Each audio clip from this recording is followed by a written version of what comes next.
I blame our educational system today. So much emphasis is put on technical skills, or so much emphasis is put on worldly knowledge, but so little effort is put into behavior. There's a simple equation. Behavior is the function of two things, a technical skill and behavioral capacity.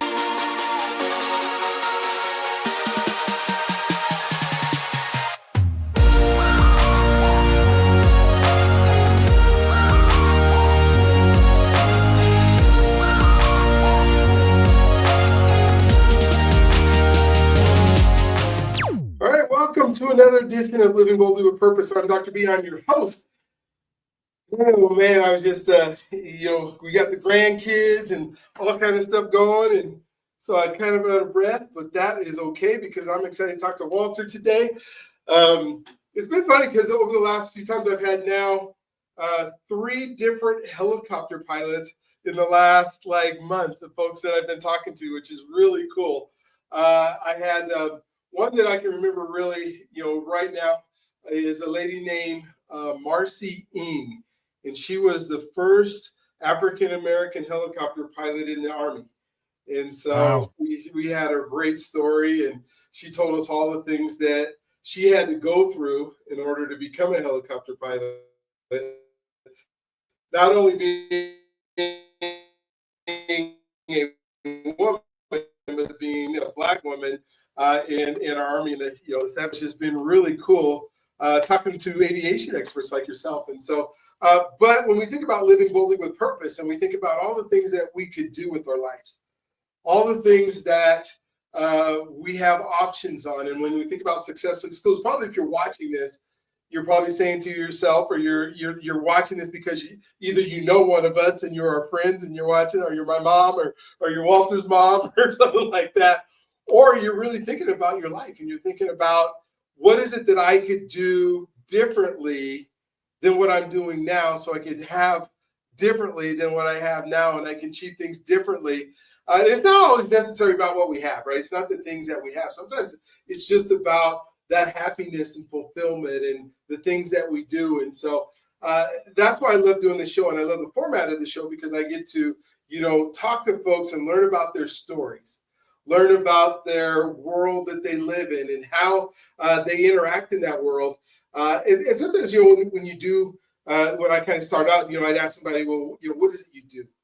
And they would tell me, they would give me their bio, and they would tell me, and we get so shallow into, instead of who they are, we would get into, this is what I do. And, this is the, what I'm trying to do to be an entrepreneur. This is what I'm trying to do at work. And then I started really going, okay, well, who are you though? Why would somebody not only want to watch us, but why would somebody want to learn from us? Why would somebody want to consider us as successes in our life that we'd want to emulate or follow?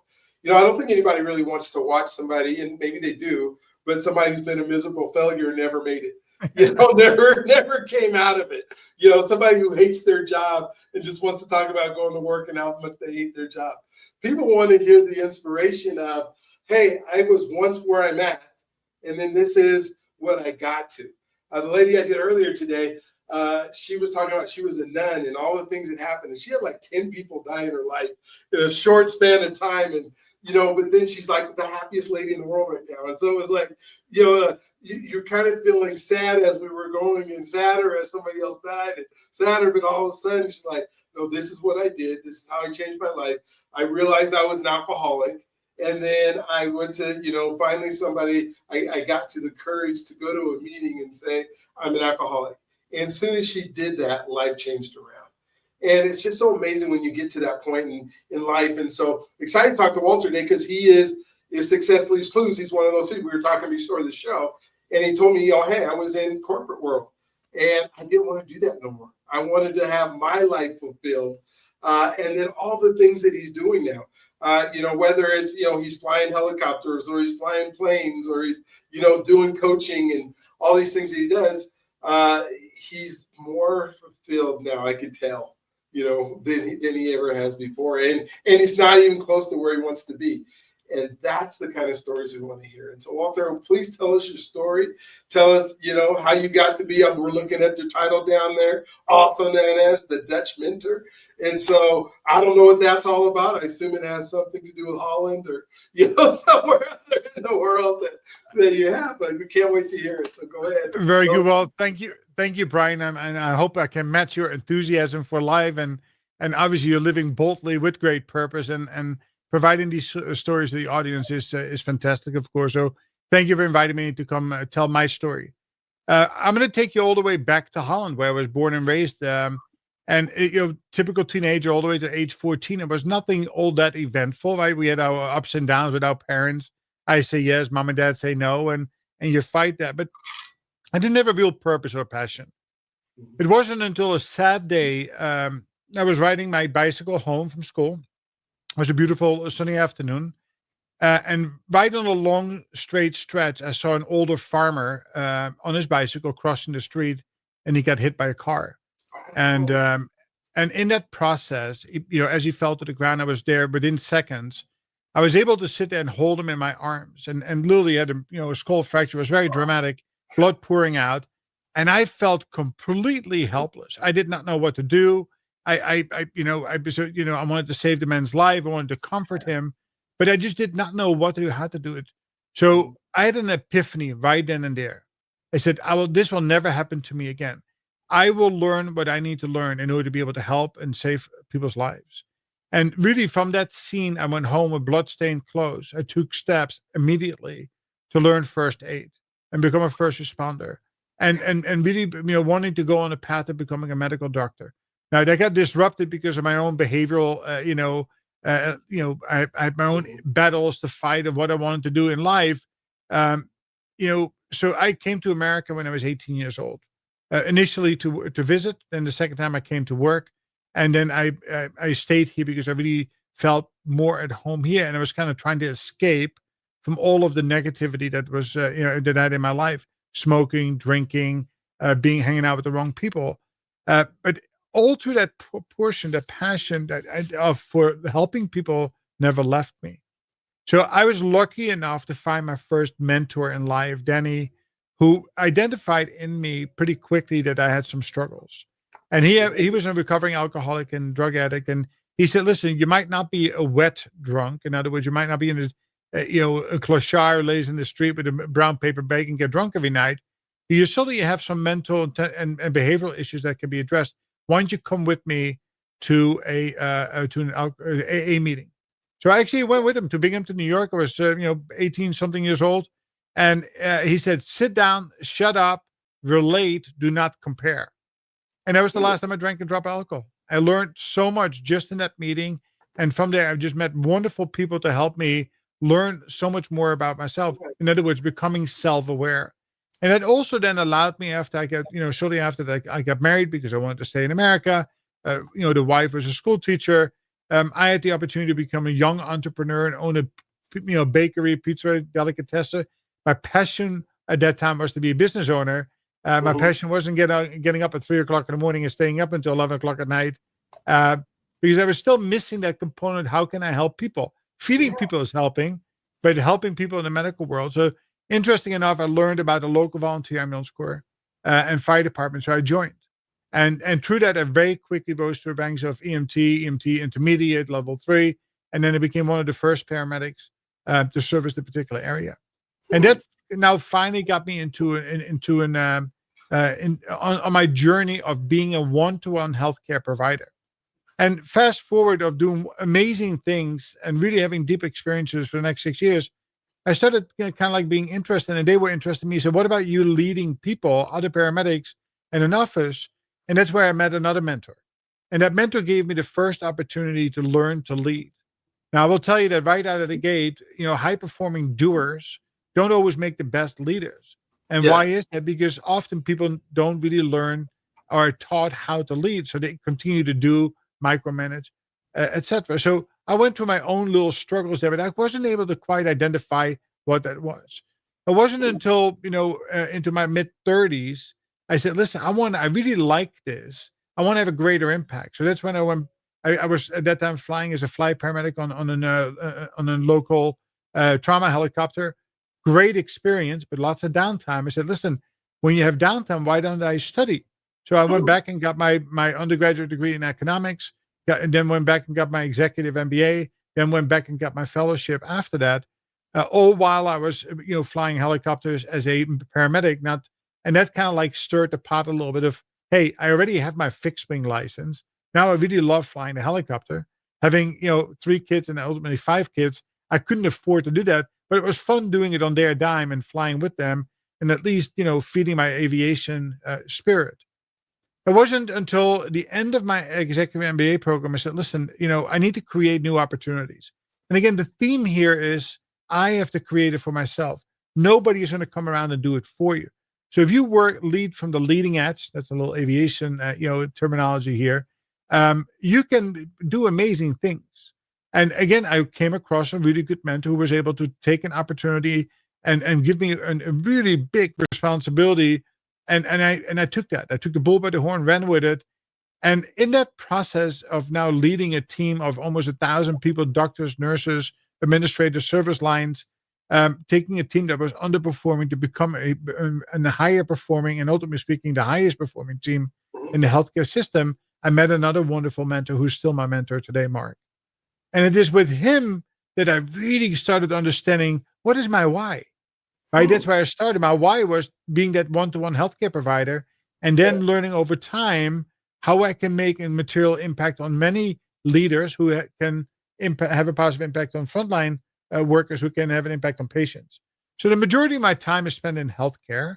However, the work that I do today very much translates in any industry today. So out of that, Mark and I birthed a program called PLP, Pure Leadership Power 1, 2, 3. Phase 1 is always learning about yourself. So I went through this over an extended period of time, and learning through that process, I finally was able to label that change from doing to leading. Is that we go through this valley of despair, meaning that we go really not understanding what leadership is. They don't teach it in the bachelor's degree. They don't teach it in your master's degree. Going to a conference or a webinar is fun, but you forget everything you do. Reading a book is good, but that too goes by the wayside. We had to change the way we taught. We had to change the way that we developed. And we started leaning heavier and heavier on the behavioral side rather than just on the technical side of the equation. And it is through that process we developed a weekly interaction with a mentor and meaningful metrics that need to be controlled and be accountable to. And that's really what led me to the next level of my career, where I was given a challenge to go outside of healthcare, outside of hospitals, where they had a team that was in shambles that needed to be revived. And I joined them, now 2,200 members strong, along the East Coast. And this was a major challenge. Now, people were not sitting in my office. I couldn't walk to them. I had to learn how to communicate effectively and travel in order to be able to bring a team together and go. So that's where I got to really practice my new learned behavioral skills as a leader. That's where I learned how to really deploy my fixing things at the root cause rather than putting band-aids on things.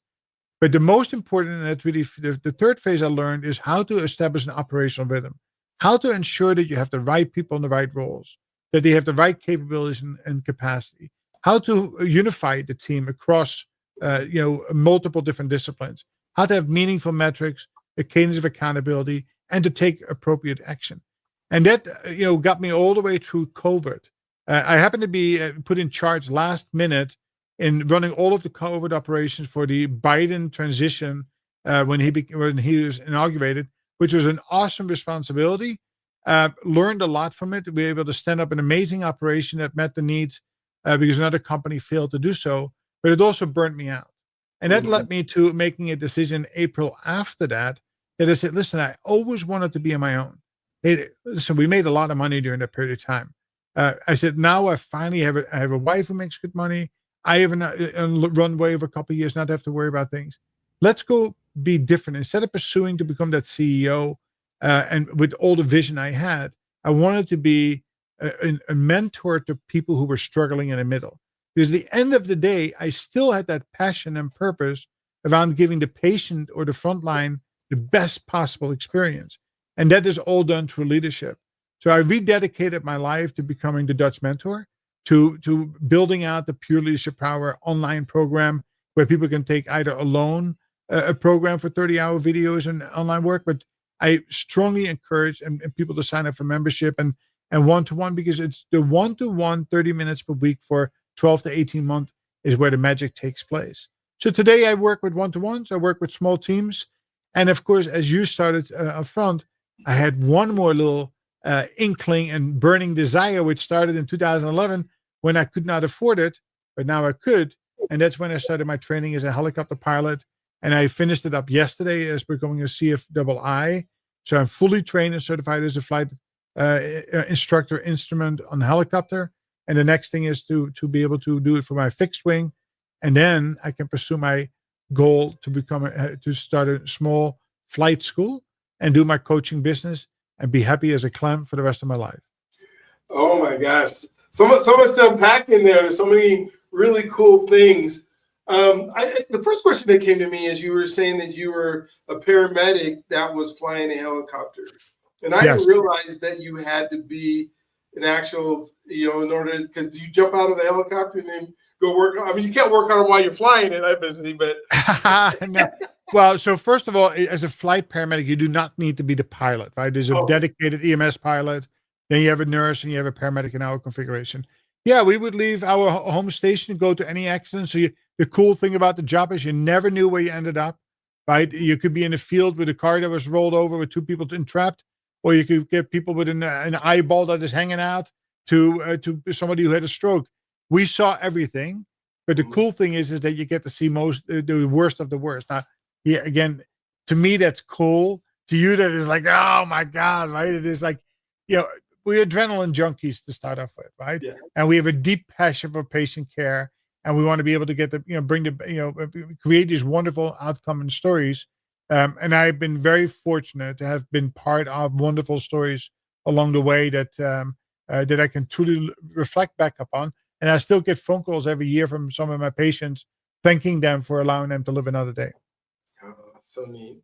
To be able to do that and serve, one of the things that you kind of alluded to, what I think about when you're living boldly and you're living in purpose, I think you have to serve. You have to serve other people to do that.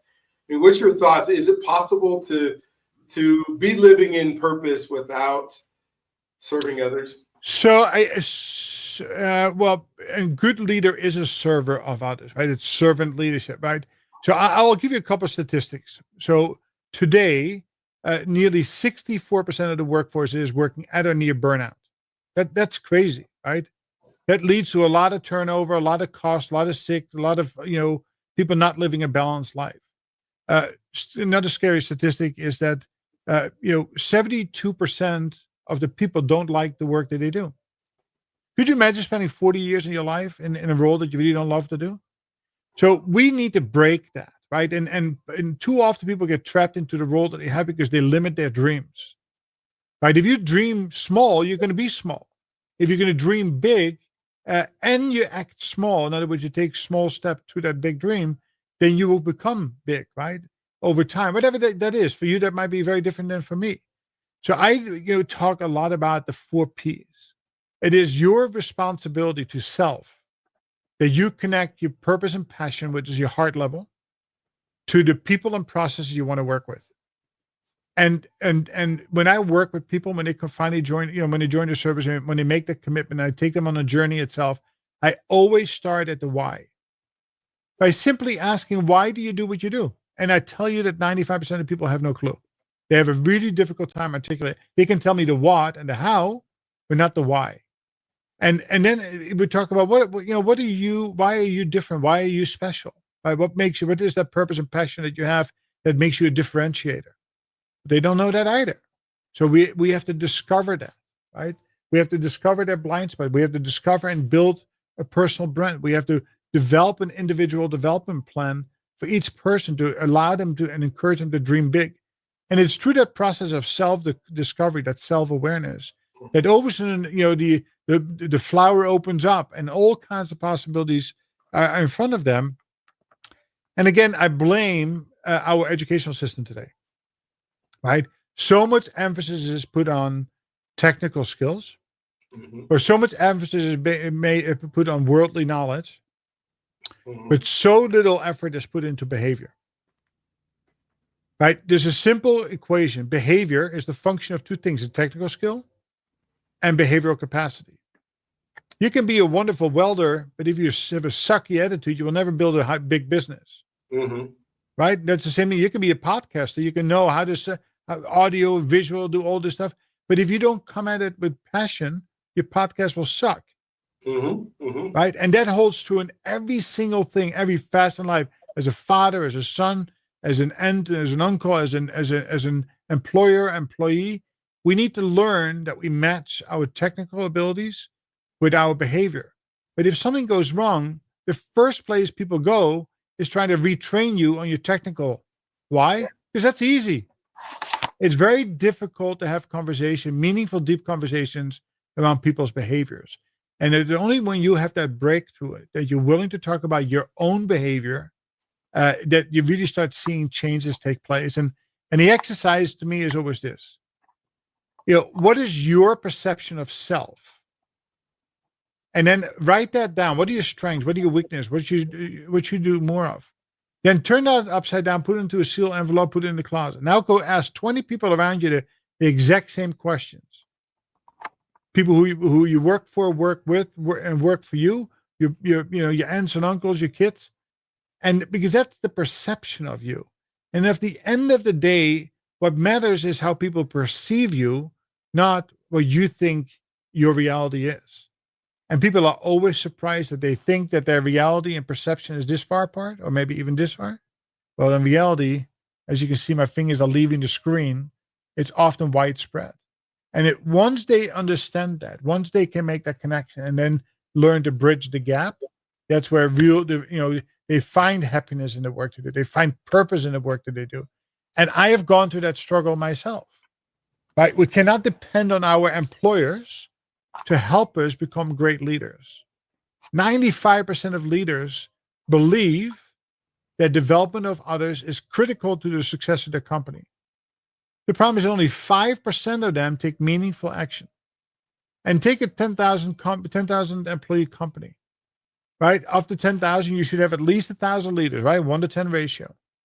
The problem is that that company will have one class per year of a cohort of 40 people who get put into their leadership program, and they meet once a month with them, maybe once a quarter for them for a full day, to teach them all the skills you need to have to become an effective leader. The problem is that what happens with the other 960 people, right? 90% of the front line reports to the middle manager. That often belongs to the 960 managers who get little to no attention. So we need to change the way we think, and it should start with the employee, with the leader. Don't wait for somebody to come to you. Take the bull by the horn. You spend $100,000 on your bachelor's degree, another $60,000 on your master's degree, then spend another $10,000 to work with a coach and mentor for the first 12 to 18 months to learn to put all these things into action. So you can have the behavioral capacity and the technical skills to be that leader you desire to be. And that's where my slogan comes, right? In just 15 minutes a day, right, you can become the leader you always wanted, and certainly the leader your team needs to thrive under. And that's what behavior is. So is the goal to become lead? I mean, you mentioned leadership a lot. Is the goal to become leaders? When I think of our workforce, No. that's in the United States, and I think of the of the companies and the CEOs that need to have workers. Are we in it? I guess I'll first ask the question of the leadership, because I want to go down a path here. I'll go ahead and let you answer. Well, listen, so my argument is this: who do you lead? You always lead yourself. There you go. So you're a leader. So everybody has to be a leader of self. Yeah. These skills are needed for every single person, right? It makes for a better person. It makes for, you need to raise self-awareness to be a better father, or be a better husband, or to be a better partner, or to be a better neighbor, right? You have to develop listening skills. You have to lead with empathy. You have to be outward thinking. You have to think of others before self. You have to be responsible. You have to build partnerships. You have to learn to inspire and motivate in order to be able to be the best at anything. So that is the key, that people need to first learn that you are a leader of self. And be honest with you, Brian, it doesn't make a difference if you're a leader of 1, 100, or 10,000. The rules apply to everybody the exact same way. I 100% agree. The path I was thinking about going down, because I've been in education, and I think of and you mentioned our educational system. And there was a time when we needed to train obedient workers, that could go do what we tell them to do in the factory model, and they would help the Henry Fords of the world that would build our industrial age of our country. And I don't know if we've changed our educational system to fit the needs of where we're at now. And you said we're turning out folks that go through the system and then don't. What would you say? 64% are, At or near burnout. Are near burnout. And you go, why is that? Is our system that off or that wrong right now that it is just not preparing folks to be, I guess, fulfilled? Would be the next. Yeah, I think there's a multitude of reasons for that, right? So first of all, our educational system has not kept up with the digital age, right? So the pressures back, if you think about it, when we were kids, there were no cell phones, there was no information. You wanted to have information, you open up an encyclopedia, and you at the research, you go to the library. Yeah. Today, everybody wants everything and then instantaneously, right? It's right at their fingertips. There's nothing. I can go to Grok 3.0. I can even talk. I don't even have to type anymore. I can just talk to it, and it will give me every answer I want. And so the pressures have changed. Of course, the cost of everything has gone up too. Now, interesting enough, if you see the behavior of the employee has also changed. Back in the day, people used to get a job and they stay with a company for the next 40 years until they get a retirement. And maybe they get promoted, maybe they didn't. And whatever it is, it is. Today, the millennial, the Gen X's, Gen Zs, loyalty, maybe a year, maybe 2 years, not even 3 to 5 years. And so we need to change that. Right now, their expectations, I will tell you, because I work with a bunch of them, is unreasonable. They think they come out of the bachelor's or they go directly from bachelor's to master's without any experience. They all think they should be directors. And they all should be making $120,000 a year, which they have earned neither one of them, right? And there's real value when you look at your journey, not to go from A to Z, from beginning to end in a straight line. It's meant to be a squiggly line, left, right, because you need those experiences, you need those struggles in order to be able to. Now, working with a mentor, and that's what I suggest, is that they can help you identify and mitigate pitfalls, but it's not meant to be a crutch. You should not avoid them or not experience them, because then you will be a weakened leader, so to speak. But yes, we need to think about it in a different light, right? There's so much emphasis today on didactic, theory-based learning that people have forgotten that on the end of the day, it is technical skills and behavior, and leadership has a technical component to it, right? You need to have the skills, knowledge, and abilities to lead yourself. You need to have the abilities to be able to develop a journey and to adopt and be resilient and go, to overcome the resistance to change or become an orator or a communicator. Well, they don't teach any of that stuff in any of the colleges, right? And that's where we need to change the way we work with people. And I think that, so the cost is always the first place. They say, well, we can't afford that. Well, my argument is you can't afford not to do it. Well, what do you mean by that? I said, well, look at most companies, because the burnout rate is so high, the attrition is 30% of their employees either don't show up on a day-to-day basis. 30% of the people don't show up for work because they're sick, out, whatever reason, and 30% of the people leave. The cost of every single person leaving comes with it has a direct and indirect impact on the P&L, but nobody measures that. Go ask any CFO and tell them, give me an exact cost of turnover for the organization. They wouldn't have an answer to that. But in reality, a frontline person leaving could be $50,000, in intellectual knowledge and lost time, overtime, training, development, onboarding, getting people back at the same speed, 50 to 75,000. God forbid a medical provider leaves, that could be hundreds of thousands of dollars, or highly technical people to replace them.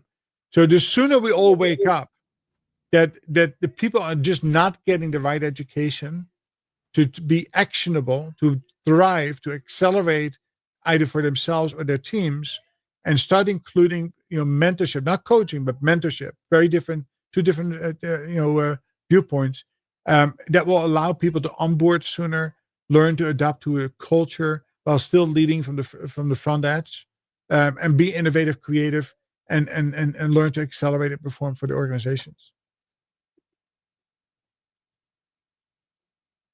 I think there you go. But think about, kind of back to the educational system, and you said that 72% of people don't like their jobs. And I'm thinking about finding your passion when you have an education system that doesn't really teach you how to think. It teaches you how to follow directions. And then you get to this place that you don't want to follow directions. How do we teach, or how can we begin the process of helping people find their passion early? And I'm not saying your passion can't be working for somebody. Everybody doesn't need to be their own entrepreneur, own boss. But within whatever the systems are that are there, or the jobs that are there, how do we help them find? Like you said, we don't talk about behavior enough. What do we need to do? So so we're starting to see this, right? So in the 60s, 70s, there was a lot of emphasis on technical schools, and that kind of fell out of favor. And you still have the BOCES and things like that out there. But I think that the cost of college and university today is so astronomical that there are many jobs out there that people feel very passionate about do not require college degrees.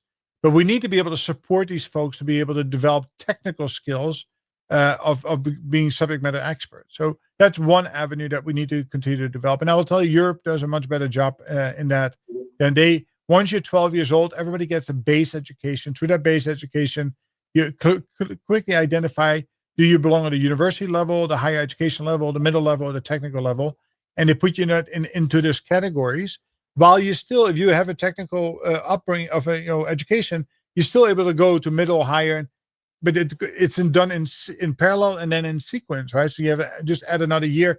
You can, the sky is the limit. But I think that the behavioral capacity component needs to be integrated more into high school. Listen, I've had 5 kids going to 12th grade. It's all a waste of time. Right? They barely go to school. They barely do anything. Why don't we teach them finance 101, mandatory, how to save, how to invest? Why don't we teach them how to be innovative, creative, and develop? Why don't we teach them how to become really good fathers and mothers in a responsible way? And why don't we teach them the right habits and behaviors for themselves? And the outcome of that is having a robust, well thought out, based on purpose and passion, the 4 Ps journey map that they can go on and then get the right education that they need to follow their dream. And that would be wonderful. And you think, well, what, that there's ChatGPT. What do I need school for? When I can just look it up all the time.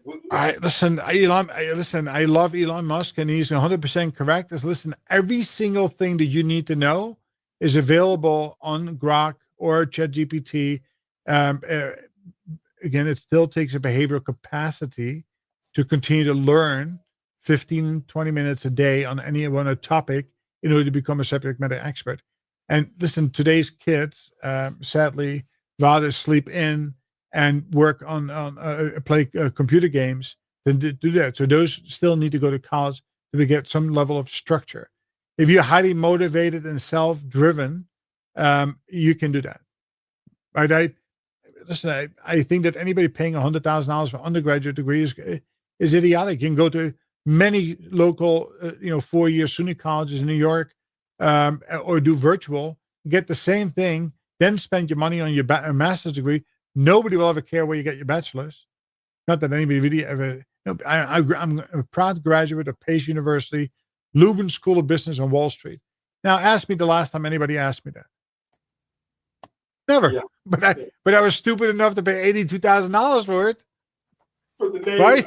And I could have gotten the same degree, the same 3 letters behind my name at SUNY Empire for $17,000. Yeah, it is. Right? It is. And if I would have invested the difference between those two, the $60,000, I would probably have been a millionaire by now. Yeah, especially in 2012, we bought Bitcoin or something with it. I mean, you just That's exactly right. yeah. Exactly right. And I'm glad we're having this conversation because I think it's a necessary conversation, as Yeah. both of us have been through the educational systems. And when I think of, one of a super wise man told me, because I wasn't going to go to college. I was going to go be a stuntman in Hollywood. I was a good athlete. I was offered a scholarship, and my mom said if I graduated from college, because that was important, that she would buy me a Jeep. And that was enough for me to go to college because I wanted to run track and stuff too. And you think about now, I would have probably, I would have enjoyed being a stuntman. Probably be all broken up and stuff right now. But I think to that. But the person who told me, he said, when you go to college, your number one job is to network and to create relationships and find people.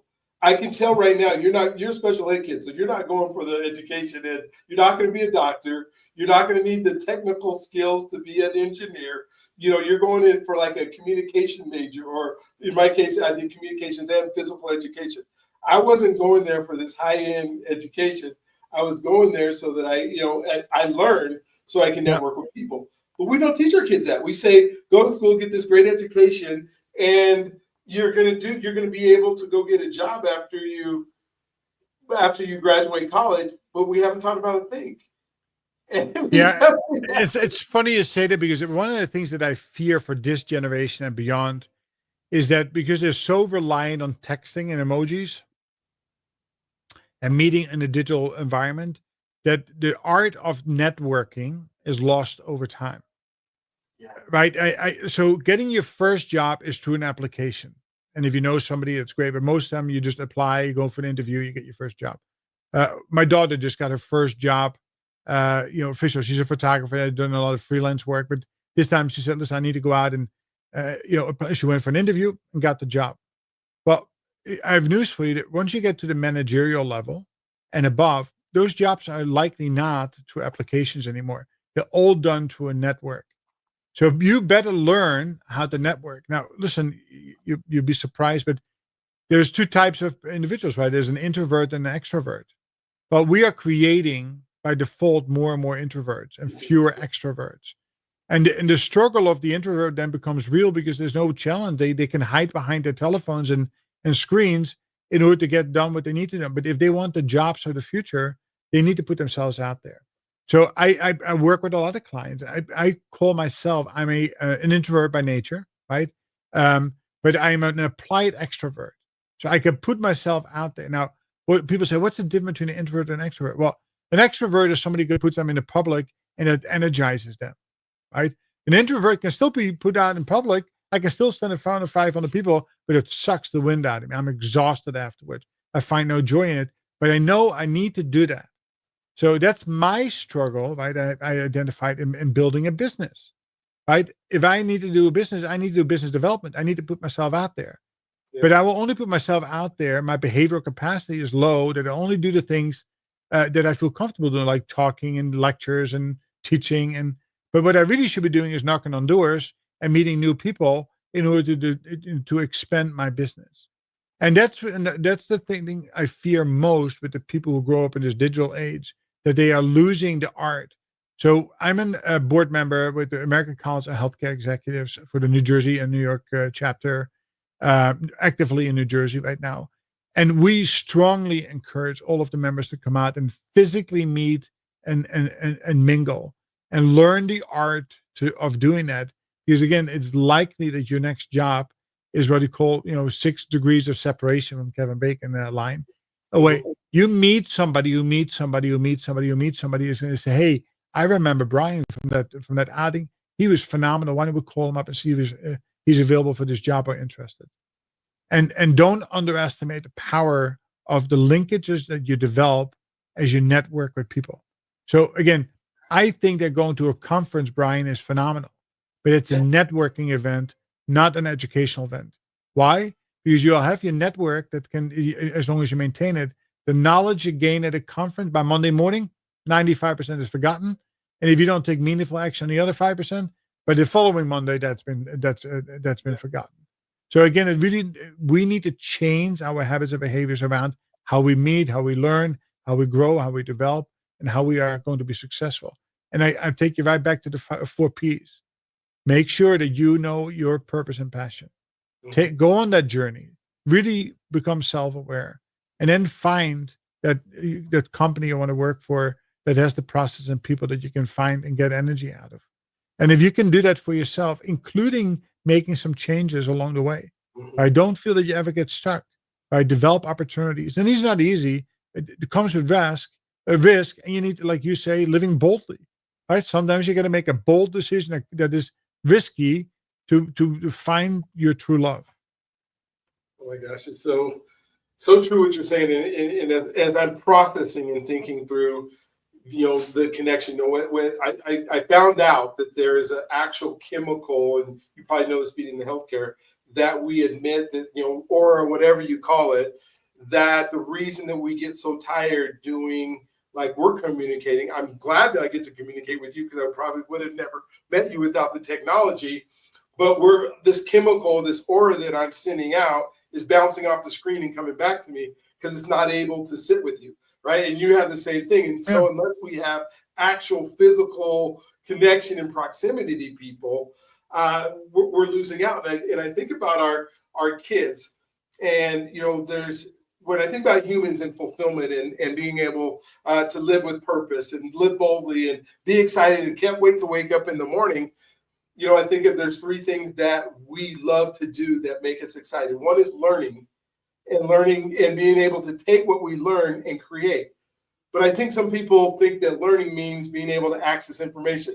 That's not learning. Learning is you take something, you put something together, you create something as a result of it, and we get giddy, we get excited when we've now accomplished something that we've learned through the process. Yeah. The next thing is that love and connection, right? We have to love people, we have to be in relationship, we have to really be able to just understand what other people are and go through life serving them, or go through life and you get married, or you go through life and you raise children. I mean, that's why you have children, right? Because the joy of love and connection, and the other part is giving and contributing. And how much of that is taken away if all we're doing is sitting on our phones and we're scrolling to be entertained, not to be educated or learn. We're just trying to be, because are we trying to be numb because we hate our jobs? Are we what I mean, how if that's what makes us joy, and we know that, why are we pushing people down these other paths? Well, so the interesting story around that, right? So I think that, and somebody told me this not too long ago, but it really opened my eyes.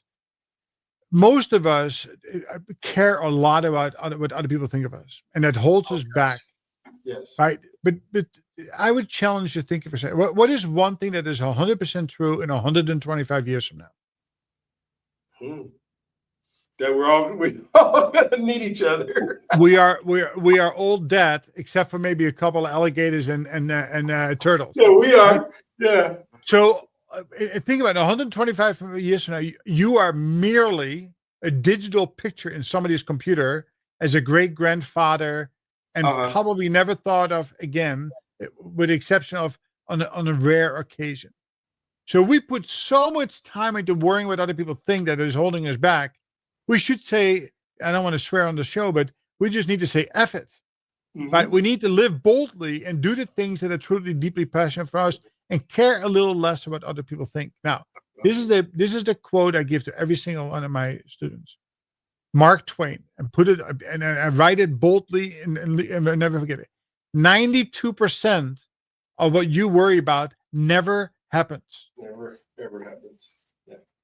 Just think about all the negative energy that goes into all the things, the what ifs, and they rarely ever happen. So the sooner we learn to not worry as much about others, the calmer we are, the more fulfilled we are in life itself. So there's another equation that I put people on the table. Capital E, X that's multiplied R equals O. We know in life for a fact that events are going to happen. People are going to die. People are going to be born. We're going to celebrate. We're going to cry. We're going to hoot and holler. We're going to be successful, promoted, whatever. It is how we respond to those things is going to determine an outcome. The problem is that we tend to react to those events. And the outcomes, therefore, are less likely to be as successful as they can be. So there's a great book that I always recommend from a good friend of mine. His name is Michael Versina. He wrote the last book called Leading with the Upper Brain, meaning that we need to learn to respond, process our thoughts before we actually even open up our mouths. But in this new world of instant gratification, and also, if something happens, everybody has an opinion. But why don't Mhm. you keep your opinion to yourself and put some thought into it and be more thoughtful and then provide a response? And I bet you that the outcomes will more likely improve for you as well.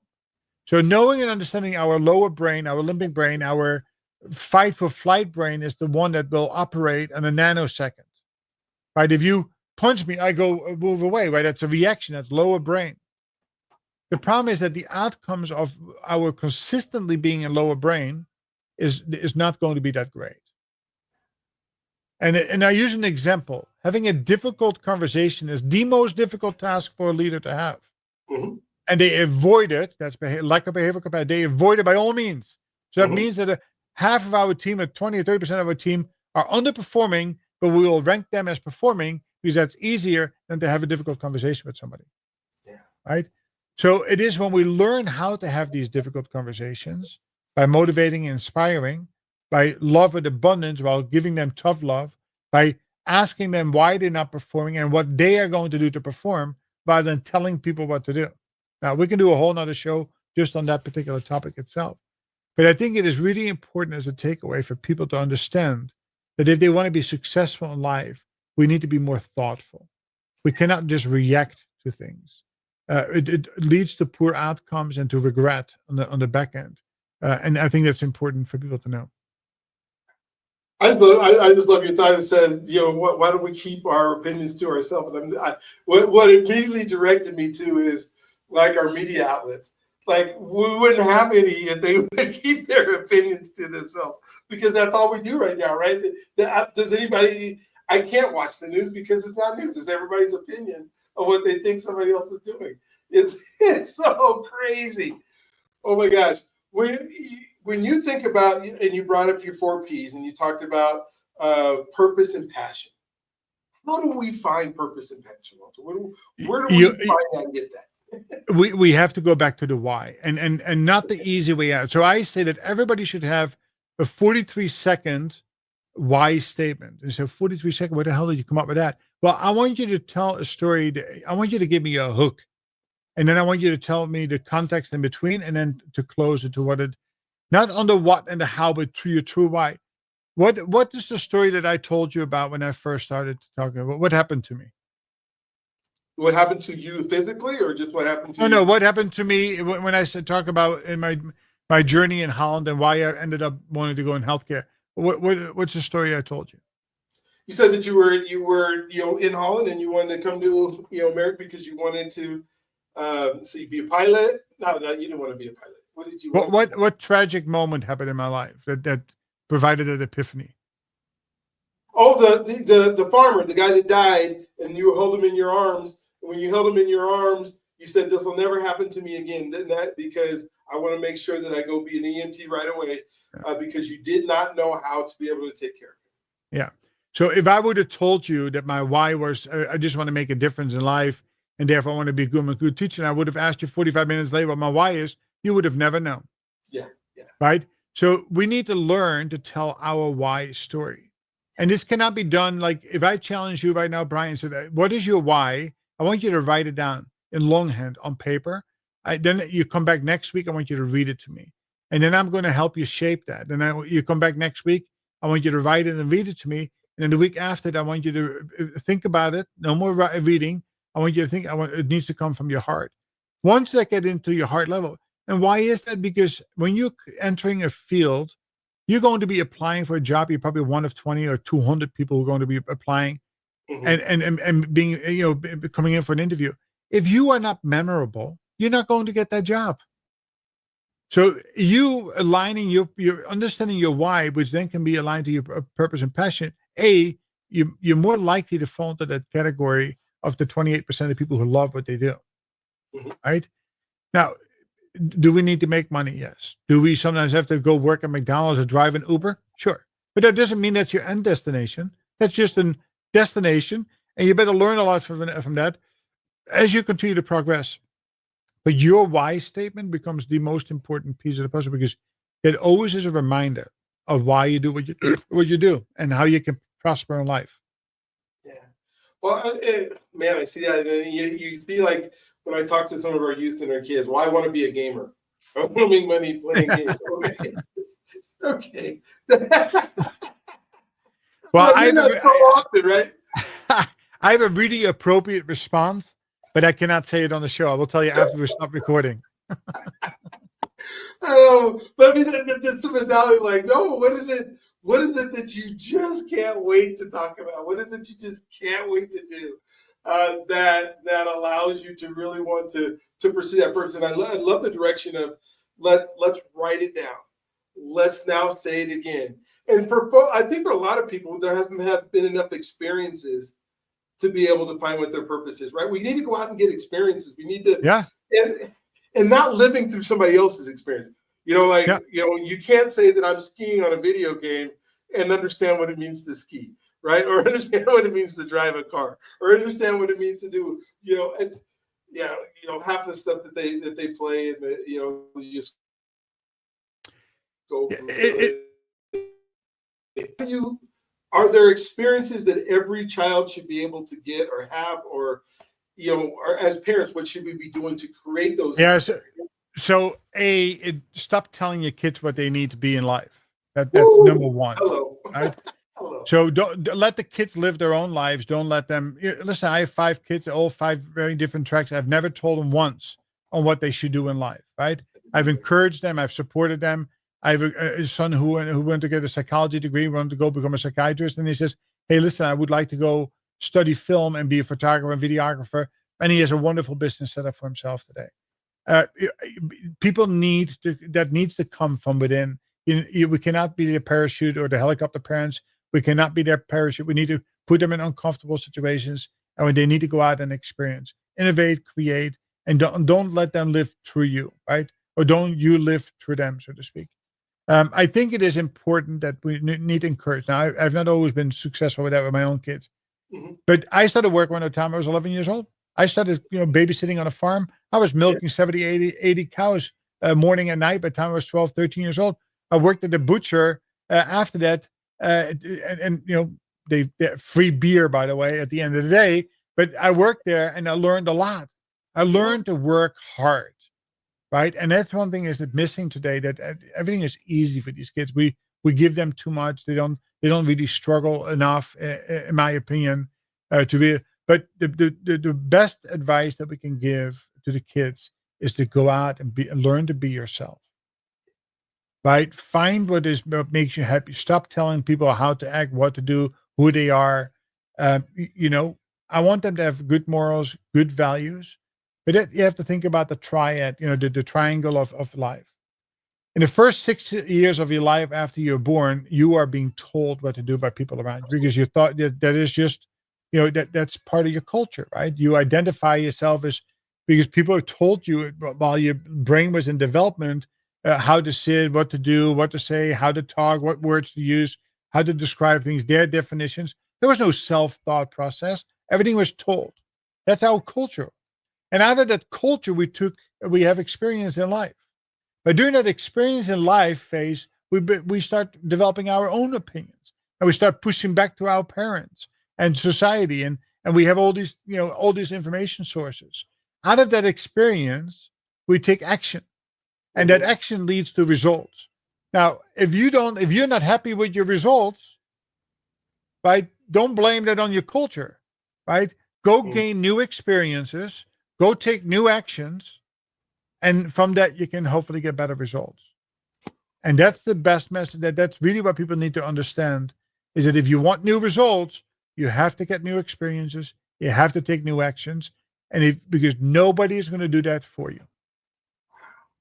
So powerful. So powerful. As I think of, the kids that, that as they're in sports and their parents have decided they're going to be a, NBA player or a, baseball star. They spend years and years learning how to do one sport, doing, practices, all that kind of stuff. And to think, wait a minute, no, get the experiences so that they can find their passions, so that they can find. Walter, exactly I mean, it's kind of selfish in the, questions that I'm asking, but I'd love for you, whatever it is that we didn't talk about, that you want to talk about, how to get a hold of you, all the things you're doing. This has been such an incredible conversation. We've been talking an hour almost, and we could probably go another hour easily. Time is flying by. It was a lot of fun, Brian. So I just want to add one thing. So we talked about the 4 Ps, but also 4 responsibilities that we have as leaders. Okay. One is that we need to learn to love the people that we lead, including learn to love ourselves, right? We need to make deeper, more meaningful relationships with people and even partnerships with people. We need to learn what people want rather than what you think they want. So it takes a little bit of time. So if they say, I love pizza, then you ask them, which pizzeria, what do you like on the pizza? How big of a pizza? Not just giving them pizza, right? Yeah. The second thing is that we need to learn to lead through context, not control. We need to take our time to explain why things need to be done or get them to buy into it. Especially this new generation does not like to be told what to do. No. So you better spend time on getting them to buy into what it is that you need to do. And that's how you activate them, right? The third portion is it is a responsibility to create a safe environment. It is a simple part of the hierarchy, right? Is that psychological and physical safety is a requirement. If people don't feel safe, they can't thrive, including yourself. So if you're in a toxic relationship, get the hell out. Yes. Right? If you don't feel safe at work, speak up. And then the fourth part is we need to learn with great focus, meaning that we cannot multitask, and we can barely walk and chew gum at the same time. So when I teach, everybody is on camera. There's not an option. You're on camera. Otherwise, you're a non-participant. No phones. Because if you're texting and talking and emailing and on film, you're not paying attention to somebody, and somebody's getting the short end of the stick. We need to stop learning. So no multitask. And we need to make sure that we do the work on the right things first. So do away with your to-do list and only create priority list. Because not everything is weighted equally. So that's a golden lesson that we need to learn. So to learn more about what I do is go to my website at thedutchmentor.com. I have lots of examples, lots of testimonials. I always say, I'm not a salesperson. I told you that in there. But I promise you, as you read it, you will want to do it. The lowest cost entry is at, a membership program, $3.99 per month. You go on the journey, you cancel at any time. I promise you it will be value adding and it will be life changing. Why do I know that? Just go to the testimonials of the people. People who come with me don't leave me because they feel and live a more fulfilled life, right? So that's one. The second thing, you can go to Amazon.com, and I have 9 books published. You can pick them all up for under $10, ebooks under $5. All the things I talked about today are all there as guidebooks, short stories, step 1, 2, 3. Now, I still tell you that all those books are better if you work with me at the same time. But if you can afford that, at least you have access to the information itself. You have access. I offer all of the participants on Thursdays at 12 o'clock Eastern Standard Time. I offer an open coaching call. Everybody is welcome. I always post it on my LinkedIn account every Thursday morning, the link in a post. So if you're not connected with me, find me, Walter Dusseldorp. There's only one Dusseldorp in the United States other than my 2 sons.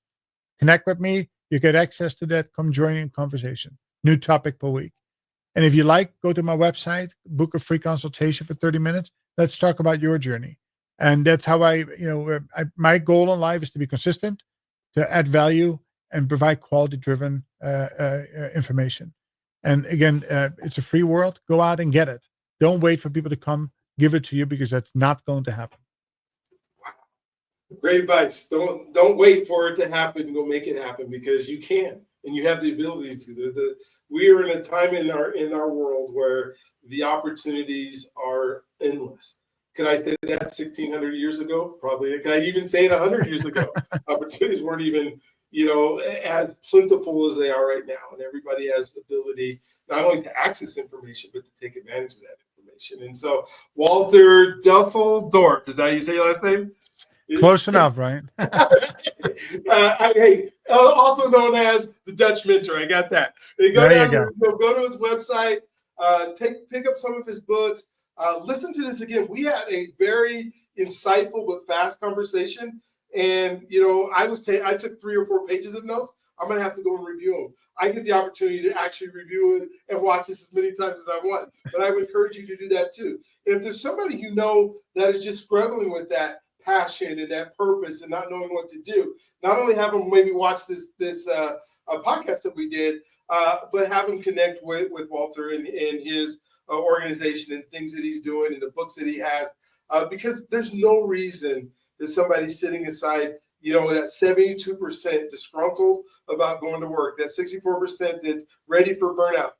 That doesn't have to be you. It doesn't have to happen to you. And so go ahead and subscribe, do the YouTube things that we do in order, to continue the show. And we'll continue to provide you with hopefully better, good and better shows and, shows that will enlighten you and shows that will make it fun for you. And I know Walter has a podcast as well. I want to take advantage of Thursday mornings sometimes and get on and just ask a question. Because the things that you don't ask are the things you don't ever get to know.